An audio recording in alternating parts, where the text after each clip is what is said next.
Gostaria de perguntar: a sua casa já foi tocada pelo céu? A presença de Deus está na sua casa? Porque Natal é Deus vindo a este mundo e tocando vidas. Oramos antes com a equipe de louvor para que este culto seja um momento divino, onde os céus novamente tocam a terra e possam tocar o seu lar e o seu coração. Amém? Belém é a cidade que foi tocada pelo céu.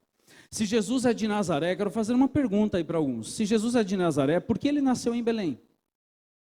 Vocês já se perguntaram isso? Jesus de Nazaré. Por que ele nasceu em Belém? O texto que nós estamos olhando hoje é o texto de Lucas capítulo 2, que diz que naqueles dias aconteceu exatamente isso.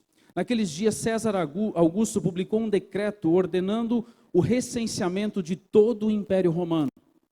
Ou seja, continuando o texto, todos iam para a sua cidade natal a fim de alistar-se. Cada um tinha que ir para a cidade de sua família para se alistar.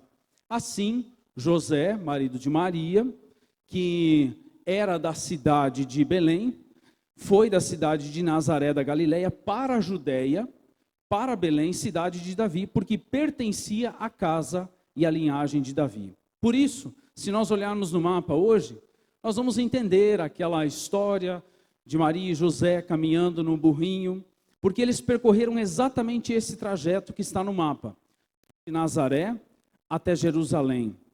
Cerca de 31 horas caminhando seria hoje, e ela grávida. A hospedaria ficou conhecida como uma hospedaria que não recebeu Jesus. As crianças já podem anotar uma palavra ali. A hospedaria que não recebeu Jesus. Porque o que aconteceu ali? Enquanto estavam lá, José e Maria foram para se alistar. Imagina a cidade repleta de pessoas para se alistarem. Chegou o tempo de nascer o bebê e ela deu à luz ao seu primogênito, envolveu-o em panos e o colocou numa manjedoura. Qual o motivo? Porque não havia lugar para eles na hospedaria. Essa hospedaria, conhecida hoje como a hospedaria que não recebeu Jesus, eu acho interessante nós pensarmos alguns detalhes sobre ela. Em primeiro lugar, nós não devemos julgar de forma equivocada essa hospedaria. Não significa que o hospedeiro era cruel. Não, o texto não diz isso. Não significa que ele rejeitou Jesus. Eu não quero saber de você. Não significa que o hospedeiro não era hospitaleiro. Ele simplesmente estava cheio demais. Preste atenção. Essa hospedaria não era cruel, não rejeitou a Jesus, não foram homens maus, simplesmente estavam cheios demais. E essa hospedaria, eu diria que ela talvez é um símbolo de muitos corações hoje. Sabe, tem gente que não é ruim. Eu sou gente boa. Gente que não está fazendo barbaridades por aí, não. Querem o bem, são do bem, como a gente diz hoje, né? Gente do bem. Mas essa hospedaria é um símbolo para muitos corações. Eles simplesmente estão cheios demais. Cheios demais para ter espaço para Deus. Eles simplesmente estão cheios demais, ocupados demais, preocupados demais. São corações que estão planejando a vida, talvez. Estão organizando suas finanças, suas viagens, seu trabalho. Agora estão curtindo a infância, a juventude e a meia-idade. A hospedaria é um símbolo para os corações que não são ruins, mas não tem espaço para Jesus neles, porque estão muito ocupados com muitas outras coisas. E quando Jesus bate a porta, eles dizem: não tenho tempo, não tenho espaço, estou corrido demais. Sabe, a indisponibilidade pode ser a maior causa da ausência de Jesus na vida de alguém. o inferno vai estar cheio de pessoas que vão dizer: eu fui uma boa pessoa, eu só não tive tempo para Deus. E nem tive tempo para que a minha vida se curvasse diante da vontade dEle. Sabe que perigo é isso? Que perigo é nós sermos como essa hospedaria hoje, nos dias atuais, tão corridos. Mas eu quero perguntar e responder o que acontece quando os céus tocam a terra. Belém é a cidade que foi tocada pelos céus. E o que acontece quando isso acontece em algum ponto deste planeta? Os anjos nos revelam isso no seu cântico glorioso, quando estão nos campos com os pastores. Grande multidão do exército celestial apareceu com um anjo, louvando a Deus e dizendo, vamos ler juntos: glória a Deus nas alturas e paz na terra aos homens aos quais Ele concede o seu favor. Sabe quais são as duas coisas que acontecem quando Deus toca uma casa, toca um coração, toca um lugar? As duas coisas que acontecem quando os céus tocam a terra. Eu gostaria de que nós levássemos isso hoje para casa e que isso acontecesse em nosso coração. Em primeiro lugar, Deus é glorificado, e em segundo, a paz é estabelecida entre os homens. Em primeiro lugar, sempre quando Deus se revela, quando Deus toca uma vida, sabe o que acontece? As pessoas olham para o céu e dizem: louvado seja Deus, glorificado seja Deus. Nós paramos de elogiar e paramos de olhar para o mundo e para os homens e olhamos para Deus. Olha o que aconteceu quando o anjo fala com Zacarias, ele glorifica a Deus. Quando o anjo fala com Maria, ela glorifica a Deus. Os pastores recebem revelação, o que acontece? Eles glorificam a Deus. Quando os magos do Oriente obtiveram revelação sobre quem era Jesus, eles chegam diante do pequeno Jesus. E o que eles fazem? Eles glorificam a Deus. Quanto mais da glória de Deus em nossa vida, em nossa igreja, mais nós olharemos para o céu. Uma frase de Thomas Watson diz assim: a visão da glória de Deus produz humildade. As estrelas somem quando o sol aparece. As estrelas somem quando o sol aparece. Quando Deus entra na nossa vida, todas as demais coisas começam a se tornar pequenas. Eu não sei se você já teve a oportunidade de fazer um voo de avião em algum lugar, nem que seja um avião pequeno, o efeito é mais ou menos esse. Você tem uma visão através de uma janela bem pequena, e quando você está começando a decolar, ainda você está vendo o aeroporto, você vê outros aviões do seu lado, e tudo ainda parece ser bastante grande. Mas quando você começa a subir, e essa seria uma visão, se nós fôssemos decolar em nossa cidade, o que raramente acontece, mas com aviões de pequeno porte. Quando você começa a subir, as casas, os carros, vão diminuindo de tamanho. Está pegando a mensagem? Quanto mais alto do céu, menor fica aquele casarão que você tanto admirava. Quanto mais perto do céu, menos valor começa a ter aquele carro que você antes adorava. Conforme você vai subindo, a casa que te dá tanta dor de cabeça para manter, de repente se torna uma caixinha de fósforo, insignificante. E se você sobe mais um pouco, menor fica aquela sua tão importante cidade.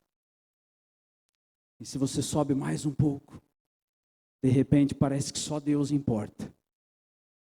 Porque tudo que nos tira atenção aqui, fica lá embaixo. E isso acontece quando a glória de Deus se revela em nossas vidas. Aquilo que você possui se torna pequeno, insignificante. Caixa de fósforo, carrinho de brinquedo.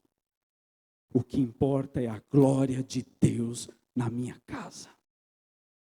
O que importa é eu estar preparado para o céu, para onde todos queremos ir. Pois no dia da nossa morte, ninguém leva nada deste mundo. E para onde iremos? Quando a glória dos céus toca a terra, nós entendemos o real valor das coisas. Foi isso que aconteceu no Natal. Os anjos tocaram a terra e eles começam, em primeiro lugar, a glorificar a Deus. E em segundo lugar, a segunda e muito importante lição dessa noite: glória a Deus nas alturas e paz. Paz. Nosso país está precisando de paz. Nossas casas estão precisando de paz. Famílias estão precisando de paz. Paz na terra, entre os homens, a quem Deus quer bem. Sabe, quantas casas vão estar ajeitadas para esse Natal? Mas nós sabemos muito bem que a melhor refeição não faz sentido se o coração não está em paz. Dirigir o melhor carro não faz você fugir da falta de paz. Você pode ir para os melhores destinos de férias, se não tiver paz no coração, aquilo que te persegue vai ir junto contigo. Sabe o que nós precisamos? Nós precisamos que Deus toque a nossa terra, a ponto de nós glorificarmos a Ele e buscarmos ter paz com as pessoas. Eu desejo uma ceia de Natal, onde você e eu possamos desfrutar paz em nossa casa. Hoje à tarde, eu tenho que mencionar, quando a Argentina ficou campeã, Jesus sabe de todas as coisas, assim foi. E eles mereceram. Mas teve uma cena que me tocou, eu só assisti o final, pois tinha um almoço em família maravilhoso hoje. Mas no final, quando eles ganharam, uma cena me chamou a atenção. A câmera estava o tempo todo atrás do jogador Messi. E o Messi, num momento, estava o tempo todo de olho na torcida, chamando para que descessem os seus filhos. E no meio daquela comemoração, de repente, vêm os seus filhos. Ele abraça, os seus filhos abraçam ele. E o narrador disse algo que talvez até crente precisa recordar. Gente, está aí o bem mais precioso, a família. O homem pode ser um milionário, mas se ele não tiver esse abraço dos seus filhos, não tem valor nenhum. Está aí o que nós precisamos valorizar, a família. Porque se não tiver paz, pode fazer a ceia que você quiser, não vai ter valor nenhum. Pode fazer férias, não vai ter valor nenhum. Mas se Deus toca a terra, e nós damos glórias a Ele, e buscamos paz com as pessoas, meu irmão, aí a festa faz sentido. Glória a Deus nas alturas, e paz na terra, entre os homens. Com Deus, qualquer manjedoura se torna o lugar mais cheio de paz desse mundo. Com Deus, não importa o luxo que vai estar envolvido nas suas festas de final de ano, até uma pequena manjedoura se torna o lugar mais cheio de paz. A paz será dada aos homens a quem Deus concede o seu favor. Quantos gostariam de dizer nessa noite: Senhor, conceda-me o seu favor, conceda-me a tua paz. Mas sabe o que a gente precisa para receber isso de Deus? Eu quero terminar com uma pequena ilustração de Belém. No suposto lugar onde Jesus nasceu, As pessoas marcavam o lugar e dizem que esse lugar onde Jesus nasceu é o lugar onde posteriormente foi construída uma igreja, que hoje se chama a Igreja da Natividade. É uma das construções mais antigas de Israel, mais de 1.300 anos. Olha, essa igreja é linda. Se você for olhar algumas imagens, você vai ver que ela é esplêndida por dentro, tem decorações em ouro, uma série de obras de arte que impressionam cada um, mas eu quero perguntar para você, olhe para essa imagem, e eu pergunto para você, onde está a porta dessa igreja? Tem uma lição fantástica na porta dessa igreja. Se você vai visitar, você vai se surpreender que a porta da Igreja da Natividade é uma porta super pequena, que se chama Porta da Humildade. Todos que quiserem entrar na Igreja da Natividade têm que se curvar para conseguir entrar no lugar. Não importa se é um rei que está vindo visitar, não importa se é uma pessoa famosa, quiser entrar no lugar onde Jesus nasceu, vai ter que curvar-se, porque o Rei dos Reis, Senhor dos Senhores, veio humildemente numa manjedoura. E para entrarmos no reino dos céus, nós precisamos de humildade. Mateus capítulo 3, versículo 2 diz assim: Ele disse: arrependam-se, pois o reino dos céus está próximo.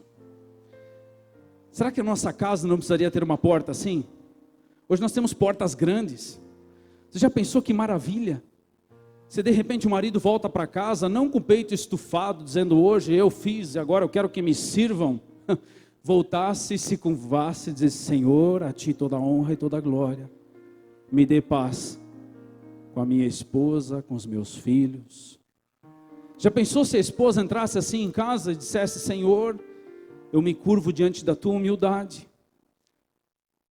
Te dou a ti toda a honra e toda a glória. Me dê a bênção de ser uma esposa que honra e abençoa seu marido. Já pensou se os filhos voltassem para casa e todos os olhos altivos e orgulhosos, de repente estivessem diante da presença de Deus, fossem tocados pelos céus e se curvassem ao entrar em casa e dissessem: pai e mãe, eu amo vocês.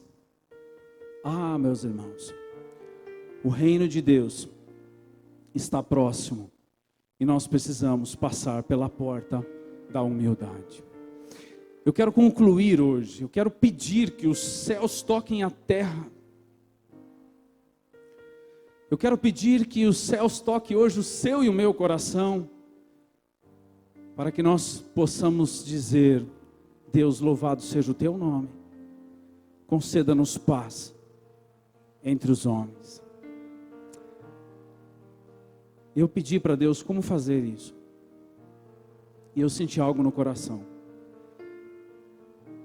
Ajoelhe-se com a igreja.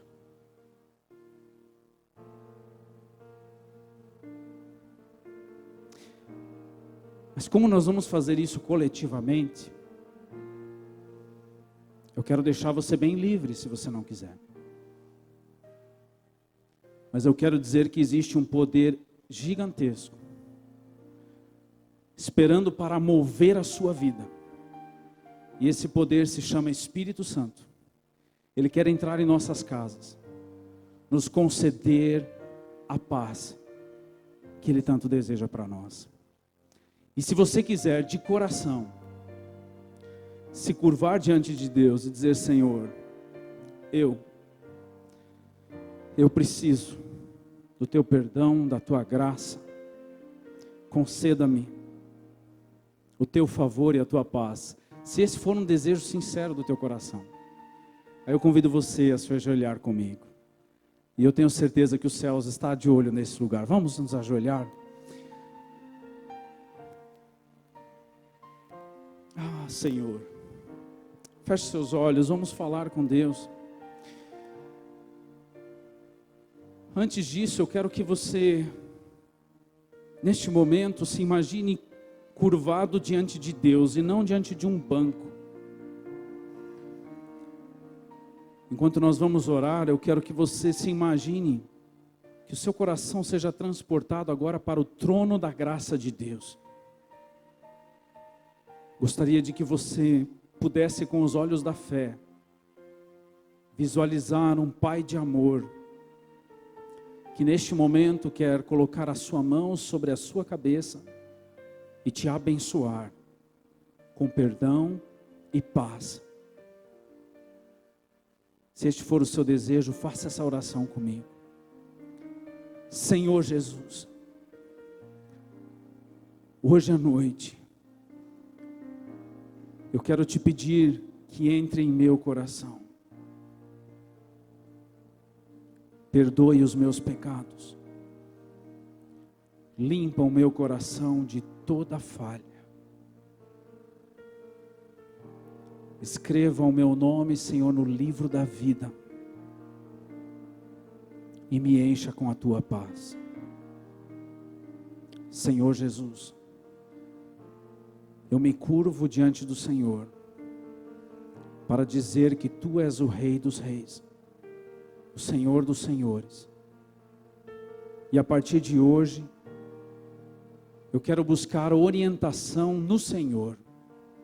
Que o Senhor seja o meu Salvador, mas também o meu mestre e meu guia.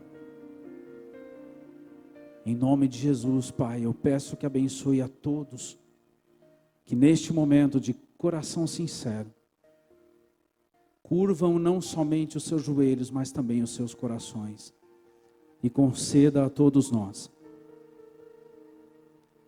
a bênção de poder glorificar ao Senhor e de ter paz com a nossa família, com os nossos amigos, quem sabe até com aqueles que hoje ainda são considerados inimigos. Que o teu amor venha fluir em nós, em nome de Jesus. Que este Natal seja um Natal repleto da tua glória, dos céus dentro das nossas casas, da paz divina dentro dos nossos lares. Esta é a minha oração por todos que oram em espírito e em verdade comigo, Pai, em nome de Jesus. Amém e amém.